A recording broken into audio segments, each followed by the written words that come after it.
I must say. But before we wrap up this discussion segment, I don't know, can you share some success stories or tips from experienced exporters on finding and building relationships with foreign buyers? Yeah, of course. I'm one of those success stories. All right. There's a certain, go ahead. there's a certain Dr. Madu who's done export for over 30 years, and he's an export consultant. Now he's actually a trainer, but he still exports, right? And he's made millions through export. If you mention export in Nigeria, you know Dr. Madu, right? And so that's a success story. Now I give you one story. During the year of the pandemic, I took a loan from the bank, right?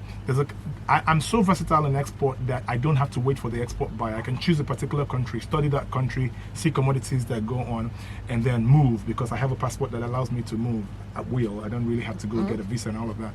So I took a country in 2020, right, the year of the pandemic, shipped my goods there and traveled in February. I shipped the goods end of January, traveled in February, to come back in April. The intention was get there, clear the goods, distribute it myself, collect the funds and come back.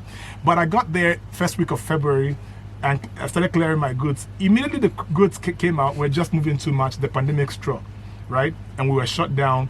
You guys were shut down 4 months in Nigeria. I was shut down for about you guys were shut down for less, but we were shut down for about 4 to 6 months. But I was stuck outside. When eventually they opened, the airports were not open, so I was stuck out for 10 months. But you know the good part of the story. Most people that took loans that year were not able to fulfill their loans, and their relationships with the banks were strained. But mine wasn't strained because I was overseas and I was collecting. It was slow, but I was able to collect all the monies from the people I supplied the goods to and ship them back to the bank. My account officer didn't even know I wasn't in the country, but he was seeing foreign currencies coming into my my domiciliary account, and he was comfortable because he knows that as long as this money is coming in, the loan will be paid off.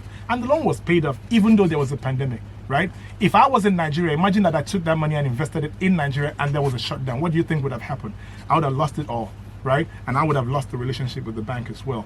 But export allowed me to pay my loans even in the midst of the pandemic, and make a little bit of profit. Yes, I lost some money, but that was due to the pandemic. But generally, export is very profitable, and if you learn the ropes very well, you stand a chance to make a whole lot of money.